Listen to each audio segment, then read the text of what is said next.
Hey, what's up, everybody?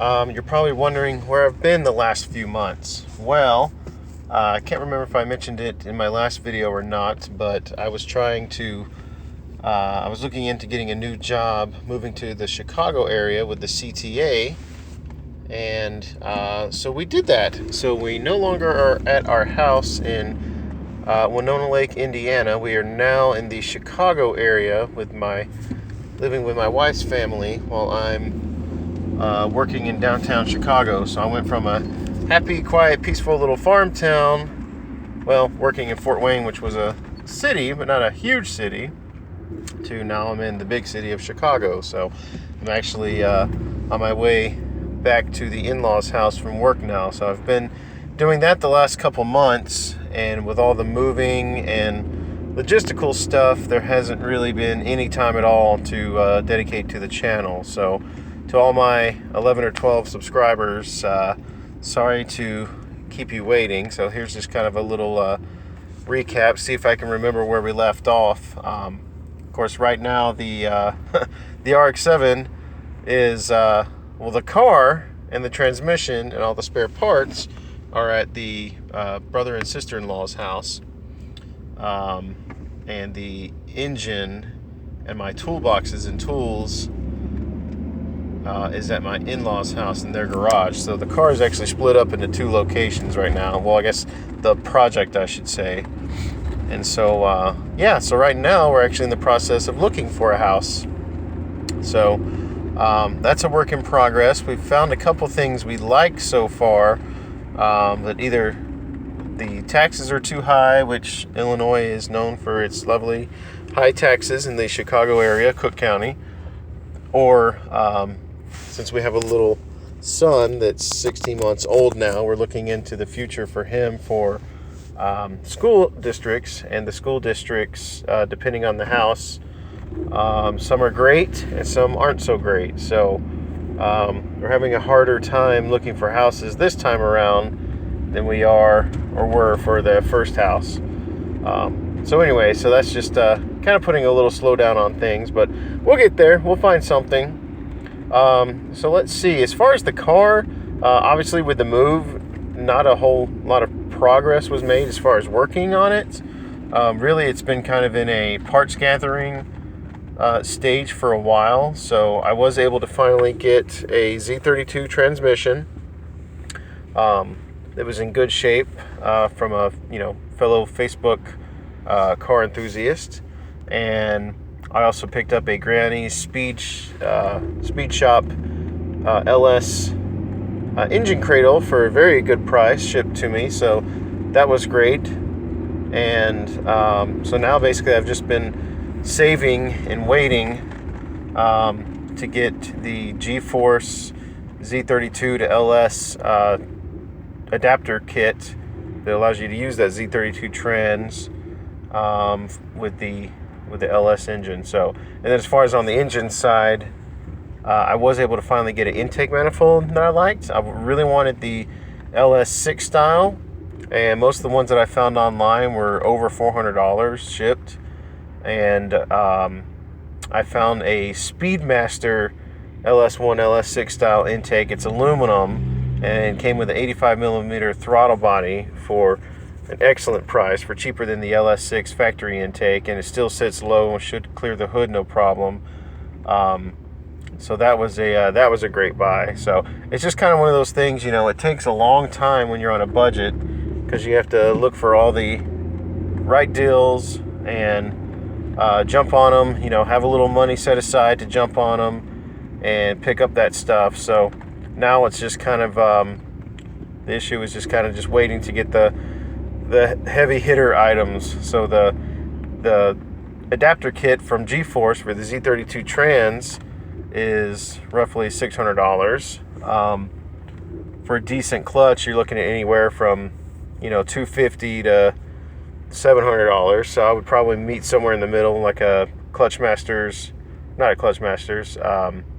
Center Force dual friction clutch for the Z32 NA, and that's like, I think, $350 or so. That's an awesome clutch. We used to run them back in the day in some cars we built when we were younger, and they still make it, and it was a great clutch. So gonna stick with that. The adapter kit comes with a flywheel, pilot bearing adapter, I think a new throwout bearing, and of course the adapter plate. I will have to find a Z32 starter, but that shouldn't be too hard. And I will need like the shifter linkage and all that, because that did not come with the transmission, but that's okay because I'll get a short throw. So and probably have to do a little bit of fab to make everything work together nicely, but I'm excited about it. Kind of a funny story on what I thought was going to be our last trip, as far as, got a U-Haul, loaded everything up, going from our house to Chicago, which is normally about 2.5 hours. I was towing the RX-7 with this Jeep and a tow dolly. And if you remember a few months ago, I welded the diff and put everything back together, painted the subframe, all that good stuff, and then actually ended up, since we were going to move, I went ahead and threw everything back together. Well, stupid me, I forgot to add fluid back to the differential. So it kind of dawned on me as I was loading the car up. But then for some reason, it was kind of cool that day. It was raining. So my worry was, one of the jobs of fluid in the differential not only is to lubricate, but it's also to keep everything cool. So against my better judgment, and I guess I was thinking we were already moving, it was cool, it was wet, maybe it wouldn't be a big deal.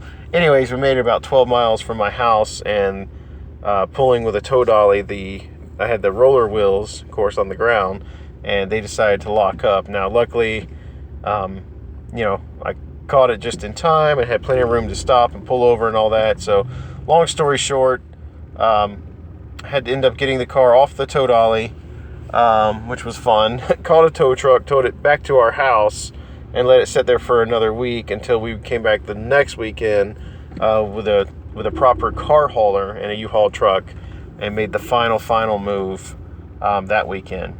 So got the car here safely. I'm pretty sure that differential is toast.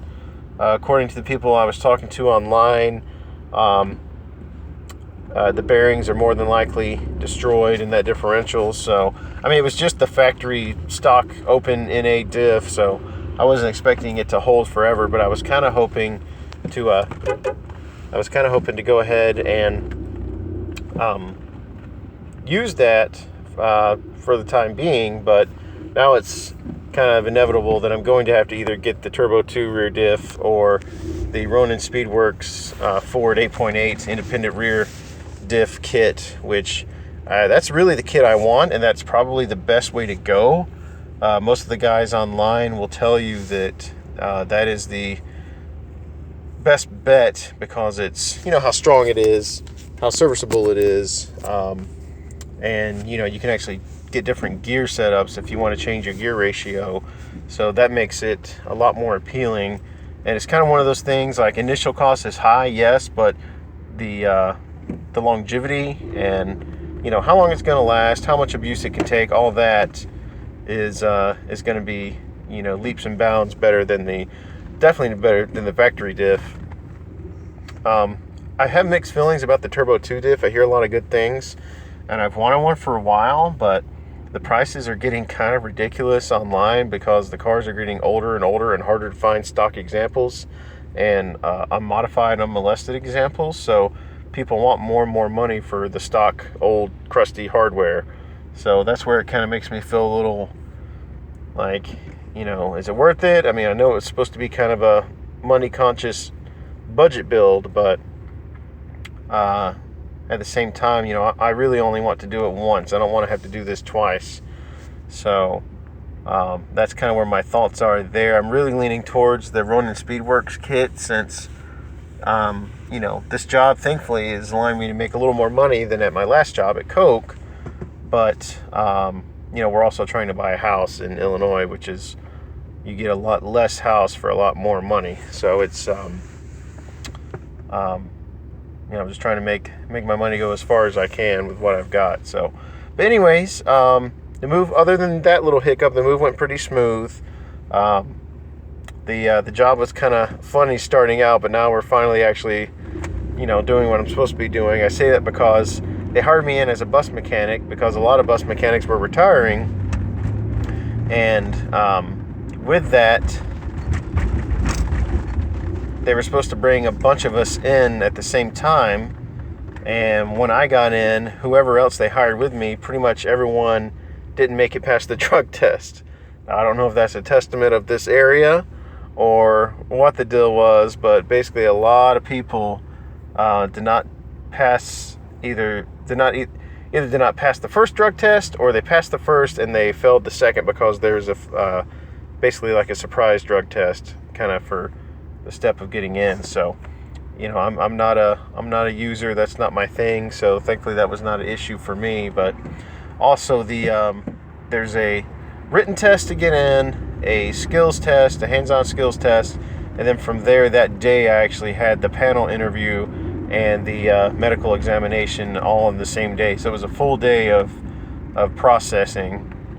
And then once I finally got into the training center, they didn't have the rest of my class. They wanted to bring in at least 6 mechanics at once, and so they had to wait for a class to form. So I actually ended up helping the janitor for like the whole first month I was there. So, but I was getting paid the same. I was getting the mechanics pay and helping out the janitor, scrubbing toilets and cleaning, mopping, doing stuff like that. But no big deal. He was a great guy. I made a new friend, and you know, just tried to stay positive for the whole experience. But excited about the car.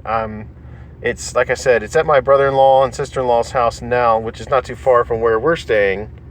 But it is out in the elements. I mean, it's covered. I've got a car cover on it, but kind of my hope, my dream, my goal was to have a house and a garage and all that before winter time. But here we are, October 22nd, and it's already starting to get cool. It hasn't snowed obviously yet. It probably won't for at least another 6 to 8 weeks. I would hope, maybe even after that. But either way, like I said, it's got a car cover on it, and they're nice enough to let me keep it there for free, so I'm very thankful to that. So shout out to them for that. Jackie Bryan, thank you. And yeah, I guess the next plans are going to be just to get into